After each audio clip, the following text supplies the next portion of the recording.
Hello friends, welcome back to our channel. Please like my video, subscribe to my channel. ఈరోజైతే ఈ వీడియోలో మాత్రం number of flowers అయితే చూపిస్తాను. ఇక్కడ మీరు చూడొచ్చు, ఎల్లో కలర్ మందార, అలాగే మల్లె పువ్వులు, శంకు ఫ్లవర్స్, పింక్ మందార, రెడ్ మందార, ముద్ద మందార, చాలా రకాల ఫ్లవర్స్ అయితే ఎంత చక్కగా బ్లూమ్ అయినాయి అంటే, ఇక్కడ మన మల్లె మొగ్గలు కూడా చూపించాను కదా, అది ఈరోజు బ్లూమ్ అయింది. ఫ్లవర్స్ చాలా చక్కగా, ఫ్లవర్స్ అయితే ఎంత చక్కగా వస్తున్నాయంటే, మనం ప్రతి వీడియోలో చెప్తూనే ఉంటాం, పోషకాల రిజల్ట్ అయితే ఇలా ఉంటుంది. నేను ఈ మధ్య కాలంలో మీకు చూపిస్తున్నాను కదా, పోషకాలు కానీ ఫెస్ట్ అటాక్కు కానీ అన్నీ చూపిస్తున్నాను కదా, దాని రిజల్ట్ అయితే ఈ మధ్య నేను 2 డేసే ఇంకా ఫ్లవర్స్ కోయలేదు. చూడండి, అన్నీ రాలిపోయాయి. వర్షాలు కూడా ఒక 2-3 డేస్ నుంచి అయితే బీభత్సమైన వర్షాలు కూడా పడుతున్నాయి. మార్నింగ్ టైంలో ఎండ అదే విధంగా కొడుతుంది, ఈవినింగ్ 5 అయితే చాలా ఫుల్ వర్షం అయితే పడుతుంది. ఇంకా మనము చెప్పాను కదా, గులాబీ మొగ్గలు తినేస్తుంది అన్నాను కదా, అది చేసిన తర్వాత రిజల్ట్ అయితే ఇలా ఉంది. అది ఇచ్చిన 1 వీక్ అంటే నేను వీడియో అనేది గ్యాప్ ఇచ్చి చేస్తాను కాబట్టి, ఈరోజు మార్నింగ్ అయితే ఫ్లవర్స్ అయితే కోసాను. ఎంత బాగా వచ్చినాయి అంటే, ఇక్కడ దేవగన్నేరు కానీ, అలాగే గులాబీలు కానీ, అన్ని ఫ్లవర్స్ కూడా చాలా బాగా వస్తున్నాయి. అందుకే ఏది కూడా నెగ్లెక్ట్ చేయొద్దు, స్కిప్ చేయొద్దు. ప్రతిదీ మీరు కూడా చాలామంది నన్ను అయితే అడుగుతున్నారు, మీరు ఏమి ఇస్తారు. నేను ప్రతిసారి చెప్తూనే ఉంటాను, నా మొక్కల్లో ఈ ప్రతిదీ కూడా మీకు షేర్ చేస్తున్నానని. శంకు ఫ్లవర్స్కి ఏ ఫర్టిలైజర్ ఇస్తారు, మందారకి ఏ ఫర్టిలైజర్ ఇస్తారు, గులాబీకి ఏ ఫర్టిలైజర్ ఇస్తారని చాలామంది కామెంట్లు అడుగుతున్నారు. లేదండి, ప్రత్యేకంగా దీనికి ఇదే ఫెర్టిలైజర్ అని కాదు. నేనైతే ప్రతిదీ బియ్యం కడిగిన వాటర్ దగ్గర నుంచి బనానా ఫర్టిలైజర్ వరకు ప్రతిదీ, బియ్యం కడిగిన వాటర్లో బెల్లం వేసి ఇవ్వచ్చు, డైరెక్ట్ బియ్యం కడిగిన వాటర్ ఇవ్వచ్చు, పప్పులు కడిగిన వాటర్ ఇవ్వచ్చు, లేదంటే బనానా ఫర్టిలైజర్ ఇవ్వచ్చు. ప్రతిదీ మన కూరగాయ తొక్కలు కూడా బియ్యం కడిగిన వాటర్లో నానబెట్టి ఇవ్వచ్చు. అలాగే మన కిచెన్లో ఉన్న చెత్తను కూడా డైరెక్ట్ మొక్కలకు ఇవ్వచ్చు. ఎన్నో వీడియోస్ ఎన్నో చేస్తున్నాం. ప్లీజ్ ఫ్రెండ్స్, మీరు కొత్తగా మా ఛానల్ చూస్తే వీడియోస్ అన్నీ చెక్ చేయండి. నేను ప్రతి వీడియోలోని మొక్కలకు పువ్వుల కోసం కానీ, కూరగాయల కోసం కానీ ఏదో ఒక ఫర్టిలైజర్ చూపిస్తూనే ఉంటాను. నువ్వులతో కానీ, పల్లీలతో కానీ ఎన్నో చూపించాము. అసలు నెంబర్ ఆఫ్ పోషకాలు అనేది చూపించాము.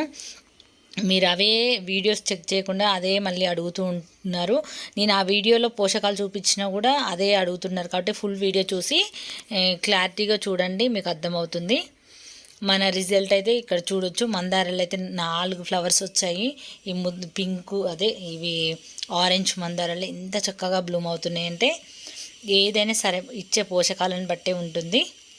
ఎన్నెన్నో మన కిచెన్లోనే ఉండేవి బయట పర్చేజ్ చేసి మొక్కలకు ఇవ్వాల్సిన అవసరం లేకుండా ఇంట్లో ఉన్న వాటితోనే ఈజీగా మన గార్డెనింగ్ అని చేసుకోవచ్చు.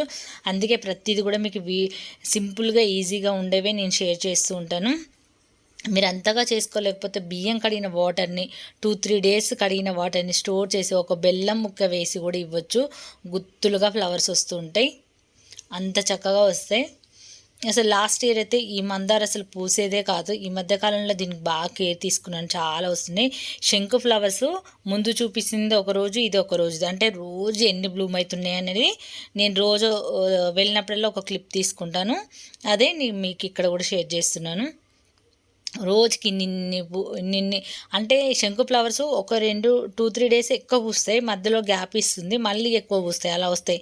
రోజు రావు. అదే ఇచ్చిన ఎక్కువ బ్లూమ్ అయినప్పుడే నేను వీడియో అనేది షూట్ చేస్తూ ఉంటాను. అసలు ఎంత బాగా అనిపిస్తుంది తెలుసా. ఇది శంకు ఫ్లవర్స్కి ఏంటంటే, ఎక్కువ పూయాలంటే వాటికి మనం పువ్వులు కొయ్యకుండా ఉంటే ఆ కాయలు వస్తాయి కదా, ఆ కాయలు అనేది ఎప్పటికప్పుడు పించింగ్ చేస్తూ ఉండాలి. లేదంటే మనం ఇచ్చే పోషకాలన్నీ ఆ కాయలకు వెళ్ళిపోతూ ఉంటే పువ్వులు పోయవు. కాబట్టి మనం ఈరోజు కుదరలేదు, మనం పువ్వులు కోసుకోలేదు అనుకుంటే నెక్స్ట్ డే ఆ పువ్వులు తీసేయండి. ఎందుకంటే తీయకపోతే అది వెంటనే కాయగా మారుతుంది. కాబట్టి అలాగే కొన్ని బీరకాయలు కూడా ఉన్నాయి, కాకరకాయలు కూడా ఉంటాయి, అవి కూడా కోసాను. ఇంకా బీరకాయలు కూడా కొన్ని సీడ్స్ కూడా వదిలేసాను. ఇంకా ఈసారి ఇంకా దసరాకి వెళ్తే కనుక కొంచెం ఇంకా చూడాలి సీడ్స్ అవి. ఇలా అయితే ఈరోజు అయితే చేశాను. ఇంకా మన గార్డెన్లో ఇప్పుడు కొత్తగా రాబోతుంది ఏంటంటే, చిక్కుడు కూడా ఫ్లవరింగ్ అనేది వచ్చింది. ఇంకా చిక్కుడుకాయలు కూడా రాబోతే పువ్వులోకి వచ్చేసరికి ఇంకా చామంతులు కూడా స్టార్ట్ అయిపోతాయి. ఆల్రెడీ మీకు మొగ్గలు అనేది చాలా వీడియోస్లో కూడా చూపించాను కదా. ఇలా గుత్తులు గుత్తులు గులాబీలు కూడా చాలా చక్కగా వస్తున్నాయి. నేను చూపించాను కదా నిన్న పోస్ట్ చేసిన వీడియోలో సున్నంతో, అదే నా మొగ్గల్ని తినేస్తుంటే సున్నం వాటర్ చల్లిన తర్వాత మొగ్గలు చాలా బాగా చక్కగా బ్లూమ్ అవుతున్నాయి. ఎంత బాగా వస్తున్నాయి మీరు ఇక్కడ చూడొచ్చు కలర్ఫుల్గా. ఎండాకాలం అయితే ఇంత కలర్ఫుల్గా ఉండవు. ఇప్పుడు వర్షాకాలం కాబట్టి చాలా చక్కగా కనిపిస్తాయి పువ్వులు అనేది ఏవైనా సరే పెద్ద సైజులో. ఎప్పుడైనా పువ్వులు పెద్ద సైజులో రావడానికి మనం ఇచ్చే పోషకాలను బట్టే ఉంటుంది ఏదైనా సరే. సింపుల్గా ఉండేవే మీరు చేసేసుకోండి ఫ్రెండ్స్. కనీసం కిచెన్లో ఉన్న వేస్ట్ కూడా మనము మొక్కకి దూరంలో తవ్వి ఇచ్చామనుకో, మట్టి కప్పేసామనుకో, రోజు వాటరింగ్ చల్లామనుకో, అది కూడా మంచిగా ఎరువుగా తయారై మొక్కలు ఫ్లవర్స్ అనేది బాగా స్టార్ట్ అవుతాయి. అసలు ఎంత బాగా పనిచేస్తుంది సార్. చాలామంది కిచెన్ వేస్ట్ వేస్తుంటే మాకు శంకు పురుగులు వస్తున్నాయి, ఇన్సెక్ట్స్ వస్తున్నాయి అని ఒక కంప్లైంట్ చేస్తారు. కానీ అలాంటిది ఏముండదు. రోజు దాని మీద వాటర్ చల్లేస్తే తొందరగా అది కంపోస్ట్గా మారేసి ఎరువుగా తయారైపోతుంది. ఇది ఫ్రెండ్స్, ఈ వీడియో నచ్చితే లైక్ చేయండి, ఛానల్ని సబ్స్క్రైబ్ చేసుకోండి. మీకు ఏమైనా డౌట్ ఉంటే కామెంట్లో అడగండి. Thanks for watching.